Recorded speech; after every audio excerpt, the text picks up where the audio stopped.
నా పేరు జీ పవన్. నేను మంచిర్యాల డిగ్రీ కాలేజ్లో BA ఫస్ట్ ఇయర్ చదువుతున్నాను.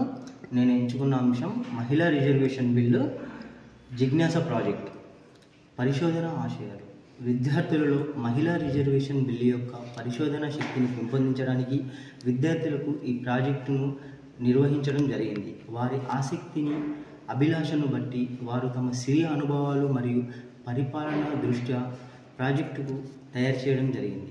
జిజ్ఞాసను వేదికగా చేసుకొని ఈ ప్రాజెక్టును సమర్పించడానికి సంకల్పించాము. పరిచయం. కొన్ని దశాబ్దాల పోరాటం తర్వాత తెల్లదొరల నుంచి భారతదేశానికి స్వతంత్రం సిద్ధించింది. దేశంలో లింగ విభేదం లేకుండా అందరికీ సమాన హక్కులు కలిగి ఉండాలని, అన్ని మతాలు, వర్గాలు, సంస్కృతులు సమానంగా ఉండాలన్న కాంక్షతో బ్రిటిష్ వారిపై పోరాడి స్వతంత్రం సాధించుకున్నాం. ప్రజాస్వామ్య దేశంలో వివిధ వర్గాలకు చెందిన వారి హక్కులను భంగం కలిగించేలా ఉండకూడదు. సమాన హక్కులు కలిగి ఉండాలని, ఈ యొక్క హక్కులను అమలు చేసే రాజ్యాంగ వేదికల్లో కూడా సమానంగా ప్రాతినిధ్యం ఉండాలి. అయితే ఇక్కడ పురుష ఆధిక్యమే ఎక్కువగా కనిపించింది. మహిళల ప్రాధాన్యత తగ్గుతూ ఉండడంతో మహిళా రిజర్వేషన్ బిల్లు ప్రాధాన్యత సంతరించుకుంది. మహిళా రిజర్వేషన్ బిల్ అనేది భారతదేశంలో చట్టసభల్లో మహిళల ప్రాతినిధ్యాన్ని పెంచేందుకు ఉద్దేశించింది. 2010 మార్చి 9న ఆ యొక్క బిల్లు, అంటే భారత రాజ్యాంగం 108వ సవరణ బిల్లు 2008కి రాజ్యసభ ఆమోద ముద్ర వేసింది. కానీ అప్పటి నుంచి లోక్సభలో పెండింగ్లో ఉన్న ఆ బిల్లు ఆమోదం పొందితేనే చట్టరూపం దాలుస్తుంది. అంటే లోక్సభలో మెజారిటీగా ఉండే పాలన మండలి, పాలక పార్టీ, కూటమి దీనిపైన దృష్టి సారించాల్సి ఉంటుంది. దీనికి సమానమైన బిల్లు నారీ శక్తి వందన్ అభియాన్ 2023 సెప్టెంబర్ 20న లోక్సభలో అనుకూలంగా 454 ఓట్లతో, 2 వ్యతిరేకంగా ఆమోదించబడింది. ఆ తర్వాత రాజ్యసభలో ఏకగ్రీవంగా ఆమోదించింది.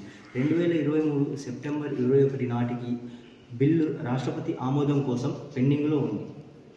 దీని యొక్క లక్ష్యాలు, ఆశయాలు.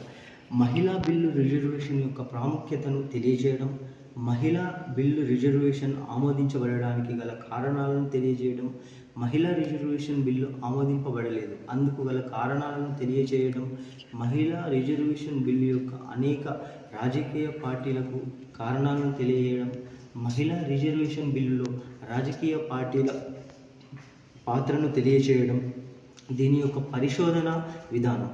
మేము ఈ అధ్యయనానికి కావలసిన సేకరణను, ప్రాథమిక, ద్వితీయ, మౌలిక, దృశ్య, శ్రవణాధికారాలను, మహిళా రిజర్వేషన్ బిల్లుకు సంబంధించిన పత్రికా ప్రచురణలను తీసుకోవడం జరిగింది. మహిళా రిజర్వేషన్ బిల్లు యొక్క చరిత్ర. భారతదేశానికి స్వతంత్రం సిద్ధించగానే అసమానత్వపు విత్తనాలు పుట్టుకొచ్చాయి. పురుషాధిక్యం ఎక్కువగా మారడంతో క్రమంగా మహిళలకు పలు రంగాల్లో ప్రాధాన్యత తగ్గుతూ వచ్చింది. అయితే మహిళా ప్రాతినిధ్యం ఎందుకు తగ్గుతుంది అనే దానిపైన ఎక్కడా చర్చ జరగలేదు. అలా కొన్ని దశాబ్దాలు గడిచిపోయాయి. కానీ 1971లో తొలిసారిగా ప్రజాస్వామ్య వ్యవస్థలో మహిళల ప్రాతినిధ్యం ఎందుకు తగ్గుతుంది అనే దానిపైన తెలుసుకోవడానికి కమిటీ వేయడం జరిగింది. అయితే ఈ కమిటీ చట్టసభల్లో రిజర్వేషన్లు రికమెండ్ చేయలేదు, కానీ స్థానిక సంస్థల్లో రిజర్వేషన్లు తీసుకురావాలంటూ నివేదిక వచ్చింది.